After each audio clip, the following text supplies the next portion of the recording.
Movie के start होते ही हमें एक मॉडल किंडरली को दिखाया जाता है जो एक रियलिटी शो को शूट करने के लिए वेस्ट वर्जीनिया के जंगल की तरफ जा रही थी। उस वक्त वो अपने मैनेजर से कॉल पर बात कर रही होती है। वो उसे शूट की लोकेशन बता रहा था। अब उसके सामने दो रास्ते नजर आते हैं जहाँ पर वह मैनेजर उसे पेपर फैक्ट्री वाले रास्ते को चूज करने के लिए कहता है और वो उसी तरफ अपनी कार लेकर चल पड़ती है। उस रास्ते पर आते ही उसकी कॉल कट जाती है और जब वो अपना मोबाइल उठाकर देखती है तो वो पाती है कि उसके मोबाइल में नेटवर्क ही नहीं है। जब वो मोबाइल देख रही होती है तभी कोई अचानक उसके गाड़ी के सामने आ जाता है और वो बुरी तरह उस गाड़ी से टकरा जाता है। वो बहुत ही घबरा जाती है और गाड़ी से उतरकर उसे देखने के लिए जाती है और भगवान से प्रार्थना कर रही होती है कि वो आदमी मरा ना हो। वो देखती है कि वो आदमी अभी भी मरा नहीं है, उसकी सांसें अभी चल रही थी और वो उसकी हेल्प करना चाहती थी।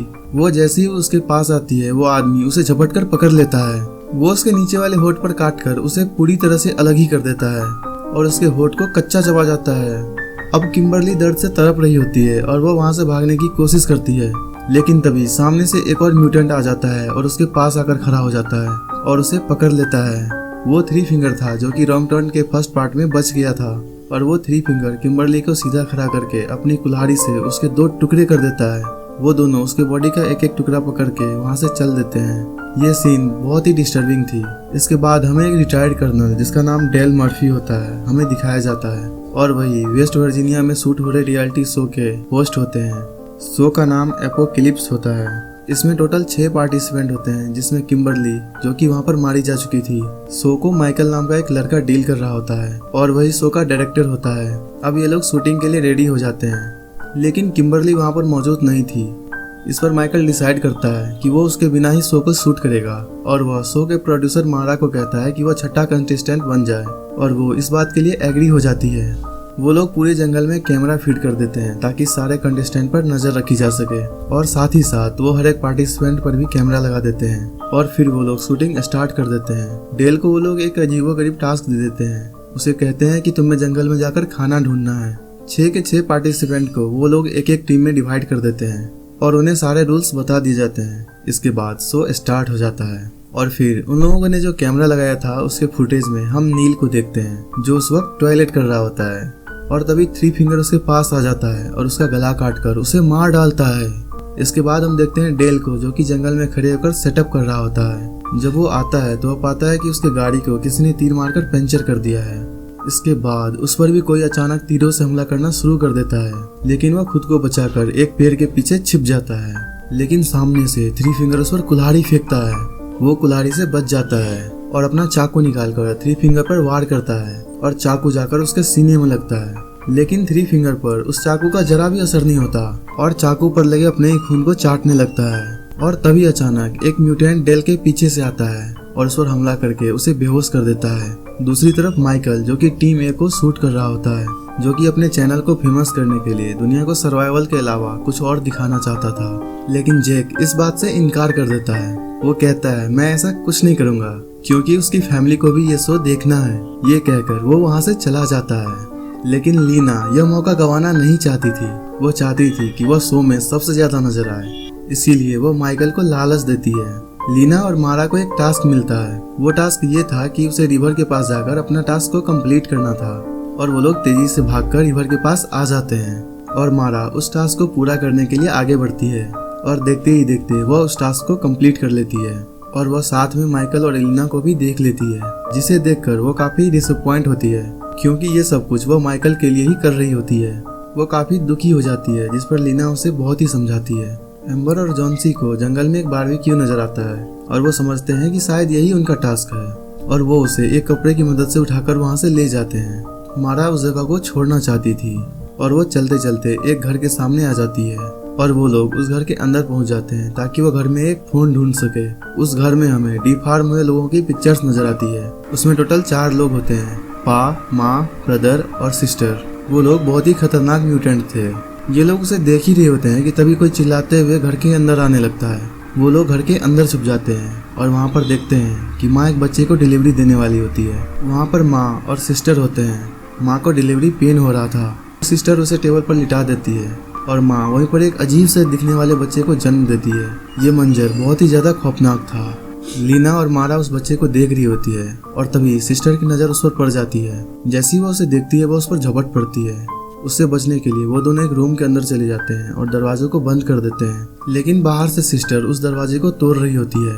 अब वो लोग काफी घबरा जाते हैं क्योंकि बाहर से वो सिस्टर दरवाजा को तोड़ रही होती है, क्योंकि सारे खिड़कियां मजबूती के साथ बंद होते हैं। अब वो लोग काफी घबरा जाते हैं क्योंकि बचने के लिए उनके पास अब कोई रास्ता नहीं था।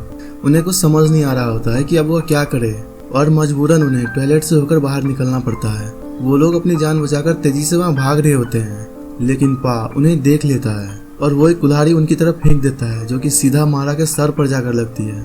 लीना उसे वहाँ पर बचाने के लिए नहीं रुकती है क्योंकि वो एक बहुत ही सेल्फिश लड़की होती है और भाग जाती है। पा वहाँ पर आकर मारा के सर से कुल्हाड़ी निकालता है और लीना के पीछे चला जाता है, लेकिन लीना वहाँ पर छुपी होती है और अपनी जान बचाने की बहुत ही कोशिश करती है। दूसरी तरफ माँ ट्रक लेकर पा को वहाँ से लेने आते हैं और वह ट्रक के ऊपर मारा को भी बांधा होता है। माँ उसकी उंगली चबाकर दूर फेंकती है जो कि सीधा लीना के पास आकर गिरती है। लीना बहुत ही मुश्किल से अपने मुंह पर हाथ रख के अपने मुंह को बंद कर लेती है और जब वो लोग वहाँ से चले जाते हैं तो लीना भी वहाँ से भाग जाती है। माइकल वहाँ से निकलकर हार्वी की तरफ चला जाता है और पीछे से लीना अकेली रह जाती है और लीना वहाँ पर अकेली रह जाती है। ब्रदर छुपकर काफी देर से लीना को देख रहा होता है।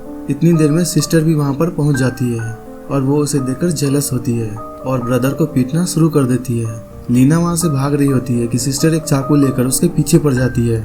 वो उसके कमर में बहुत ही ज्यादा चाकू मारती है और उसे इतना जख्मी कर देती है कि उसकी स्पाइन तक नजर आने लगती है और वो मौके पर ही मर जाती है। जब डेल को होश आता है तो वह देखता है कि किसी ने उसे उल्टा लटकाया होता है और थ्री फिंगर उसके सामने खड़ा होता है जो नील को काटकर डिनर की तैयारी कर रहा होता है। और अब पा और माँ वहाँ पर ट्रक लेकर पहुँच जाते हैं और वह मारा की डेड बॉडी को वहाँ पर रखकर वहाँ से चले जाते हैं। थ्री फिंगर जैसे ही डेल को मारने वाला होता है, इस पर डेल उसको जख्मी कर खुद को आजाद कर लेता है। चूंकि डेल एक बहादुर सोल्जर होता है, इसीलिए वह बड़ी हिम्मत से थ्री फिंगर का मुकाबला करता है और लास्ट में वह थ्री फिंगर से उसकी ही गन छीनकर उसे गोली से उड़ा देता है। फिर माइकल हार्वी में आता है और वह सारे कैमरास को चेक करने लगता है तो अचानक से उसकी गाड़ी खुद ब खुद चलने लगती है। वो सोचता है कि नील उसे चला रहा है, लेकिन उस गाड़ी को पा और माँ चला रहे होते हैं और वो माइकल को पकड़ लेते हैं और पा उसे मार मार के जख्मी कर देता है।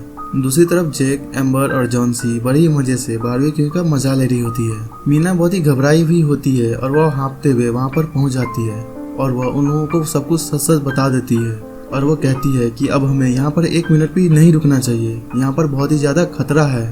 जॉन्सी समझता है कि शायद यह भी एक शो का हिस्सा है और वो एक्टिंग कर रही है और तभी अचानक एम्बर की नज़र उस बारबेक्यू के ऊपर पड़ती है जो कि वो लोग खा रहे होते हैं और वो लोग देखते हैं कि उस पर किम्बरली का टैटू बना हुआ होता है। वो लोग समझ जाते हैं कि वह किम्बरली की टांग खा रहे हैं। यह देखकर वो लोग वहाँ पर बिल्कुल भी नहीं रुकते और वहाँ से भाग जाते हैं। वो लोग अपनी गाड़ी की तरफ आते हैं लेकिन वहाँ पर उन्हें कुछ भी नजर नहीं आता। इसीलिए वो लोग डिसाइड करते हैं कि अब हमें अपनी जान बचाने के लिए पेपर मिल की तरफ जाना होगा। डेल को उसे वो घर मिल जाता है जिसमें उसे मेन आर्ट मिलता है।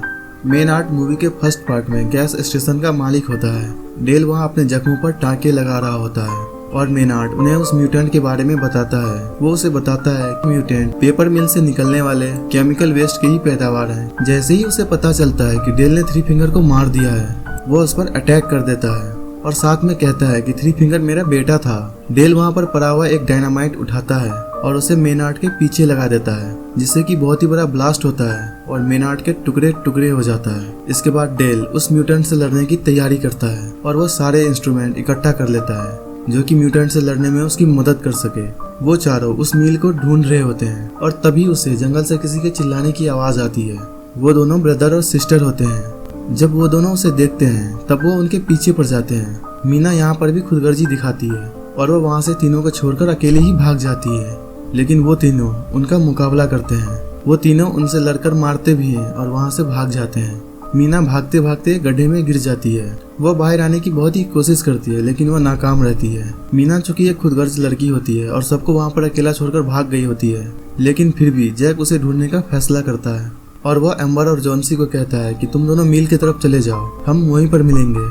और वह मीना को ढूंढने चला जाता है। वह मीना की चीख सुनते हुए उसकी तरफ भागता है और वह उसे ढूंढने में कामयाब भी हो जाता है, लेकिन उसे बचाते हुए उसका शोल्डर डिसलोकेट हो जाता है। वहाँ पर उन्हें एक ट्रक की आवाज सुनाई देती है और वो वहाँ से भाग जाते हैं और वो भागते भागते ऐसी जगह पर पहुँच जाते हैं जहाँ से आगे जाने का कोई भी रास्ता नहीं होता है और उसके नीचे एक नदी होती है। इतनी देर में सिस्टर भी वहाँ पर पहुँच जाती है और उन पर गोलियां चलाना शुरू कर देती है।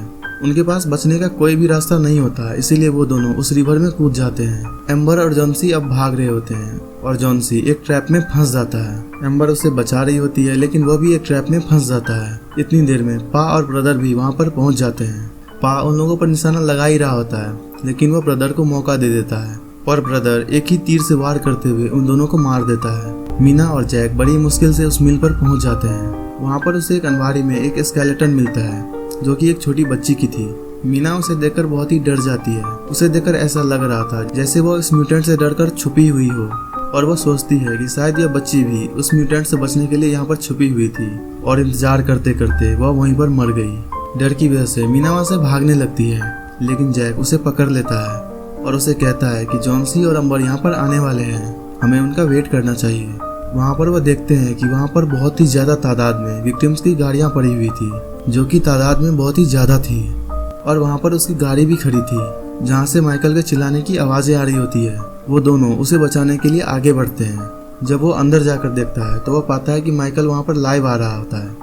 माँ उसे बहुत ही बेरहमी से मार देती है जिस पर जैक समझ जाता है कि यह उनके लिए बिछाया गया एक ट्रैप है। लेकिन अब वक्त गुजर चुका था और वह म्यूटेंट उन दोनों को भी पकड़ लेते हैं। मीना जब होश में आती है तब वो पाती है कि उसे उन लोगों ने डाइनिंग टेबल पर बांध के रखा हुआ है और जैक को भी सामने ही लटकाया हुआ है। वो उस म्यूटेंट के डिनर का टाइम होता है और डिनर करने से पहले वो सब प्रे करते हैं। म्यूटेंट जबरदस्ती मीना के मुंह में खाना डालता है। यहाँ पर हमें पता चलता है कि वह फैक्ट्री दरअसल में म्यूटेंट का घर था। माँ एक ग्राइंडर में बचे हुए बॉडी के पार्ट्स को फेंक देती है। वहीं पर डेल उसे छुपकर देख रहा होता है। डेल चुपके से बाहर आने लगता है लेकिन तभी उसके मूवमेंट से आवाज आ जाती है जिससे उन सबको पता चल जाता है। आवाज सुनते ही वह म्यूटेंट उसे ढूंढना शुरू कर देते हैं। डेल ब्रदर और सिस्टर को अपने ट्रैप में फंसाता है और उसे एक डायनामाइट की मदद से उड़ा डालता है। अंदर मीना खुद को आजाद करने की कोशिश कर रही होती है। इतनी देर में डेल वहां पर पहुंच जाता है और वह उसे आजाद कर देता है। इसके बाद वह जैक को भी खोल देता है। तभी पा और माँ भी वहां पर आ जाते हैं और अपने बच्चे के टुकड़े टुकड़े हुआ देखकर वह दोनों पागल हो जाते हैं। माँ डेल के ऊपर कई बार तीर से वार करता है लेकिन वह एक स्ट्रॉन्ग इंसान था। अब माँ एक तेज धार वाला हथियार उसके तरफ फेंकता है जो कि उसके गर्दन से लिपट जाता है और वह हथियार उसकी पूरी गर्दन ही काट देता है। उसे बहुत ही ज्यादा ब्लीडिंग होती है और वह मौके पर ही मर जाता है। मीना बड़ी मुश्किल से उस मिल से बाहर आ जाती है लेकिन गलती से जैक उस ग्राइंडर वाली रूम में चला जाता है और माँ और पा भी वहाँ पर पहुँच जाते हैं और जबरदस्ती उसे ग्राइंडर में फेंकने की कोशिश करते हैं। अब मीना को जैक के चीखने की आवाजें सुनाई देती है और वह उसके हेल्प के लिए जाती है। वह पा के गर्दन पर अटैक करके उसका मांस को उखाड़ देती है और चीख मारते हुए पा को ग्राइंडर में ढकेलने की कोशिश करता है जिससे कि पा का एक हाथ कट जाता है और एन वक्त पर माँ उसे ग्राइंडर से बाहर निकाल देती है। इतने ही देर में मीना एक लीवर खींच देती है जिससे कि एक लकड़ी वहाँ से मूव करते हुए माँ और पा से टकरा जाता है और सीधा उन्हें ग्राइंडर में फेंक देता है जिससे कि उन दोनों के परखच्चे उड़ जाते हैं। लीना और जैक एक कार में बैठकर वहां से चले जाते हैं। मूवी के लास्ट में हमें दिखाया जाता है कि थ्री फिंगर अभी भी मरा नहीं होता है, वो अभी जिंदा होता है जो कि उस डीप फार्म हुए बच्चे को फीड कर रही होती है, वो भी मारा के फिंगर से। और इसके साथ ही मूवी एंड हो जाती है। अगर मूवी की एक्सप्लेनेशन आपको अच्छी लगी हो तो हमारे चैनल को सब्सक्राइब कर लेना और अपने दोस्तों के साथ भी इस वीडियो को शेयर कर देना। मिलते हैं आपसे रॉन्ग टर्न के तीसरे पार्ट में। Thanks for watching. Bye bye.